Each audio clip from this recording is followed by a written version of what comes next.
Hi, I'm Susan, and I'm 30 years old. I met my husband Ethan through a mutual friend, and after 2 years of dating, we decided to get married. While we haven't started a family yet, we're thoroughly enjoying our life together. Ethan's family owns a successful factory with around 50 employees. The company was founded by his late father and has flourished thanks to the hard work of everyone involved. Right now, Ethan's sister Maria runs the business. She's unmarried and has a natural talent for leadership, which she seems to have inherited from their mother, both of whom are exceptional communicators. Maria is warm and welcoming. She made me feel like a sister the moment we met, a stark contrast to the way I grew up with my brothers. However, not everything is without challenges. The factory is close to our family home, and since Ethan's father passed away, my mother-in-law has retired and spends her time looking forward to our 2 p.m. coffee breaks, which I've come to dread. Every time I'm asked to fetch her coffee, it feels like my mood sinks. She uses these breaks to express her discontent, often questioning why Ethan and I haven't had children yet, a subject that's out of our hands. If I don't respond to her probing, she becomes irritated and says hurtful things, questioning my worthiness as Ethan's wife and even making cruel remarks about my late parents. The tension between us dates back to when I first met Ethan's family. Upon learning that both of my parents had passed away, my mother from cancer when I was 8 and my father from a heart attack when I was 18, my mother-in-law was visibly shocked. I had a tough childhood, but my father raised my brother and me on his own, and I miss him deeply, especially since he passed away before I had the chance to truly show him how grateful I was for everything he sacrificed. Navigating these family dynamics has been tough, especially when dealing with my mother-in-law's harsh words. Yet despite these challenges, the bond I share with Ethan and the kindness I've received from parts of his family, especially Maria, has given me strength. I'm learning how to handle the more difficult relationships with grace. People often express sympathy when they learn about my past, acknowledging the hardships I must have faced growing up without my parents. However, my mother-in-law's reaction was different. "So you might not live long either, huh?" she remarked once, leaving me stunned with her blunt, insensitive words. Ethan was just as shocked as I was, but my mother-in-law continued as if it were a practical concern. As I struggled with my place in the family, Maria, who had been quiet until then, suddenly made her stance clear. Slamming her hand on the table, she interrupted the tension with a firm voice that cut through the silence. When my mother-in-law tried to seek Maria's support, saying, "Right, Maria? You agree with me, don't you?" Maria responded with a frosty glare and said, "What are you talking about? Ethan chose Susan himself, and she's wonderful. Why can't you support that?" Her protective words took my mother-in-law by surprise, and from that point on, the overtly harsh comments stopped, at least when others were around. The subtle digs, however, continued, especially during our one-on-one coffee breaks, where I could always sense her disappointment if I, not Maria, was the one bringing her coffee. Thankfully, Ethan and I didn't live with his family. We rented a nearby room, which provided some distance from her negativity, limiting our interactions to those brief coffee moments. Our respite from living under the same roof was cut short when a record-breaking hurricane caused severe damage to our apartment.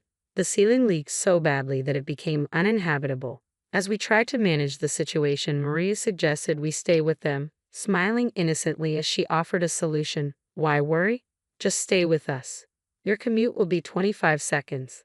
Given the circumstances, we moved in with Ethan's family temporarily. When we arrived, my mother-in-law greeted us with a warm, though mostly directed at Ethan, "Welcome home, Ethan. It must have been tough, but Mom is happy we can live together again." Ethan, however, seemed distant, almost rebellious in his response. After a moment, my mother-in-law noticed me and remarked, "Oh, Susan, you're here too. I didn't notice because you're so quiet. Smile more." Her attempt at lightheartedness only added tension to the already strained atmosphere reflected in Ethan's frustrated expression. The dynamic in the house felt off, but this experience only highlighted the complex layers of family interactions and the resilience needed to navigate them, especially now that we were living under the same roof following the hurricane damage to our apartment. When we moved in with my in-laws, I knew adjusting to life under the same roof would be a challenge. To show my appreciation, I decided to cook a simple but hearty dinner on our first night: bread soup and steak. Both my mother-in-law and sister-in-law complimented the meal, easing some of my tension and offering me a brief moment of relief. However, just as I thought dinner was winding down, my mother-in-law surprised everyone by standing up, humming cheerfully, and retrieving a container from the fridge. She then generously topped her steak with its contents, which to my shock, was jam. The sight of jam on a perfectly cooked steak caught everyone's attention. My husband, sitting next to me, looked visibly disgusted, while Maria rolled her eyes and commented that no amount of persuasion could stop their mother from her peculiar food habits. She then burst into laughter. The pairing was, indeed, unusual.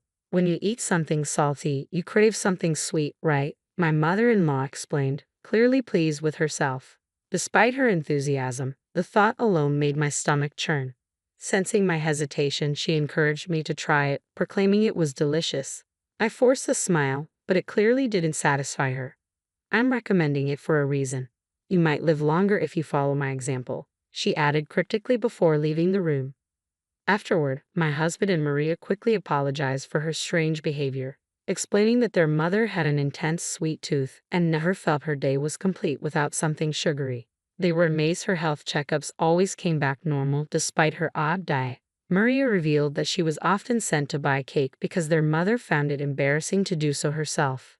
This errand had made Maria quite familiar with all the local cake shops. Ethan chimed in, expressing concern about their mother's health habits and feeling guilty that Maria often had to manage their mother's whims alone. Well, I think you guys will have to help out more from now on, Maria said with a cheerful grin, suggesting that we might be in for more lively interactions with their mother while living together. Despite the challenges of living with my in-laws, there were some perks, like the drastically shorter commute. But it also meant navigating the complex web of family dynamics, dietary quirks, and unexpected comments all under one roof. I had taken on the responsibility of managing the household chores, trying to keep everything in order before and after my workday. But despite my efforts to engage with my mother-in-law, she frequently dismissed me or reacted coldly. Regardless of her attitude, she never missed an opportunity to criticize the children during our coffee breaks. Since relocating here, my days had become increasingly difficult due to the added stress, which was starting to show in my mood. Ethan noticed this shift and suggested multiple times that we should visit a doctor together. He even proposed escaping to a hotel for a short break, but I declined, considering it an unnecessary expense, especially since the nearest hotel was quite far away. The situation worsened when my husband announced an upcoming week-long business trip, and to my dismay, Maria would be accompanying him. This meant I'd be alone with my mother-in-law, which filled me with dread. Though he offered to take me along, I decided against it, hoping I could endure the week on my own despite feeling unwell. On the morning they left, Maria sent me a message titled Mother-in-Law Survival Guide. The message humorously advised, if anything happens, just give her cake, and you'll be fine. It included a list of local cake shops and her favorite selections from each. Surprisingly, the quirky guide brought me some comfort as I braced myself for the tough week ahead. I was holding onto a fragile thread of optimism, convinced that once the week passed, our home renovations would be finished and I could return to our usual living situation. But that hope quickly faded on the first evening alone. I came home from work to find my mother-in-law blocking the entrance with an air of confrontation. She demanded, "You know why I'm angry, don't you?" I responded, a bit exasperated, "No, I'm not psychic." It turned out I had missed the scheduled 2 p.m. coffee breaks, something that slipped my mind amidst the chaos of juggling work and home responsibilities. With my husband and Maria away, I had hoped my mother-in-law would understand, given her own work history. But instead, the moment we were alone, she lashed out at me, accusing me of starting this harassment and calling me a wicked woman. I was stunned, feeling an overwhelming sense of disconnect. All I had done was inadvertently forget a couple of coffee breaks, yet I was being treated with such hostility. I counted down the days until my husband and sister-in-law returned, clinging to the hope that I just had a few more days to endure the tense atmosphere. During a particularly rough day, I bought a cake on my lunch break and left it in the office fridge, planning to use it as a peace offering for my mother-in-law. When I mentioned the forgotten cake later, her demeanor shifted completely from anger to delight. "Let's just forget today happened. Just don't forget tomorrow, okay?" she said with renewed cheerfulness before returning to her room. From that point on, I made a point to remember the coffee breaks, dreading the fallout if I slipped up again. but the stress of it all began to take a toll on me. The morning my husband and Maria were due back, I was overwhelmed with nausea, headaches, and a total loss of appetite. I couldn't manage work, so I took the day off and went to the hospital. The doctor's words shattered me. "It's quite serious.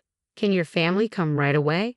I was diagnosed with cancer and given a prognosis of possibly only 2 to 5 months left to live. As I left the doctor's office, tears stained my face. I was physically shaking, emotionally spent. I returned home, collapsed onto the bed, and was immediately interrupted by the door slamming open. My mother-in-law stormed in, scolding me for skipping work while everyone else was working hard. Her harsh words only made my headache worse. With little energy left, I muttered that I was feeling ill and tried to turn away to close my eyes. She didn't let up, continuing to rant about my supposed inadequacies and even insinuating that I wouldn't live long. I lay there silently, feigning sleep, hoping she would leave. Then she demanded to know why I hadn't prepared for today's coffee break. Her insensitivity was appalling. I opened my eyes to find her hovering over me. "Grace, I'm sorry, I just can't go shopping today. Could you please?" I started weakly. She cut me off dismissively. "Get me chocolate cake, and stop faking your illness." My frustration reached its boiling point. "Shut up. Listen to me," I shouted. "I have 1 month to live. Go buy your damn cake, you idiot." The words left her speechless, her eyes wide in shock. At that moment, my husband and Maria appeared, alarmed by the confrontation. "Mom, what are you doing?" my husband asked. "What do you mean by 1 more month?" His face was pale, mirroring Maria's concern. Ignoring his visibly shaken mother, my husband rushed to my side, offering me the support I so desperately needed. His sudden presence brought a wave of relief, and I broke down, tears flowing uncontrollably. "I can't take it anymore," I sobbed. I sobbed uncontrollably, the weight of the doctor's words still echoing in my mind. It might be cancer, he had said, and I felt nothing but dread and sorrow. But through it all, my mother-in-law's relentless nagging to go out and buy cake was pushing me to my breaking point. Enough was enough. "Stop bothering me about the kids too," I snapped, finally letting the anger I had bottled up for so long pour out. "Just leave me alone, you idiot." The frustration I had kept hidden came flooding out, and as I broke down in tears, my husband and sister-in-law exchanged cold, disapproving glares with my mother-in-law. The absurdity of asking a sick person to go buy cake now seemed glaringly obvious. Maria, who was usually so cheerful, wore an expression of grim determination that felt almost intimidating in the tense moment.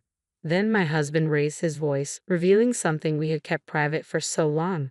"You've been making cruel comments about us not having kids." "Well, the reason we can't have kids is because of me," he confessed. "After we got married, we went to a doctor.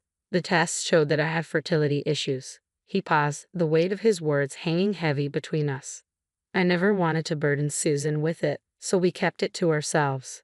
But now you know." My mother-in-law's face drained of color as the realization set in. It was a blow she hadn't expected.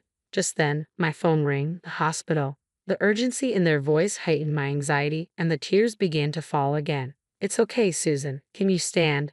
"I'm right here with you," my husband whispered, his voice thick with emotion. Together, we rushed to the hospital, my heart pounding in my chest. Once there, we were ushered into a room where the doctor and the hospital director were waiting for us. The news that followed was nothing short of a shock. There had been a dreadful mistake. My medical records had been confused with another patient who shared the same name and birth date. The diagnosis had been a misdiagnosis. I didn't have cancer. The gravity of the error hit me like a tidal wave, and the exhaustive faces of the medical staff made it all the more surreal. The mix-up even made local news, with the hospital promising a review of their procedures. They referred us to another facility for follow-up care. As we left, I couldn't help but feel a mixture of relief and disbelief. At my in-laws' house, Maria had clearly spoken to my mother-in-law, who now seemed to shrink in her chair, almost as if deflated. Later, Maria confided in me, her voice filled with emotion. "I was terrified, Susan. Terrified that I might lose my brother's wife." That moment of vulnerability between us helped heal some of the tension that had been hanging over our family. It was a painful but necessary revelation. Then, in an unexpected twist of fate, everything changed again. As Maria, with genuine concern, asked about my well-being, I found myself laughing through my tears. "I'm pregnant," I said, joy flooding through me. My husband's face mirrored my emotions as we both cried, overwhelmed with happiness. We rushed to the maternity hospital, and after a few tests, it was confirmed. Yes, we were expecting. We could hear the heartbeat, and the joy we both felt was beyond words. Maria, who had come with us, shed tears of happiness too. The roller coaster of emotions didn't stop there. Soon after, Maria announced her engagement to her longtime boyfriend and her plans to move to another state. It wasn't a surprise to us, though my mother-in-law was completely blindsided when she heard the news. "What? You're getting married and moving away?" she exclaimed in disbelief. Maria, ever so calm, reminded her, "Yeah, I told you about it before." But with everything finally settled, we all shared a laugh over her confusion. When we returned home, the renovations had been completed. The roof was fixed, and our room looked brand new. We cheered with joy, grateful for the fresh start that had arrived. But even amidst the joy, the atmosphere with my mother-in-law remained tense. My husband was particularly upset, harboring a deep anger that was hard to let go. He had even said he never wanted to see his mother again.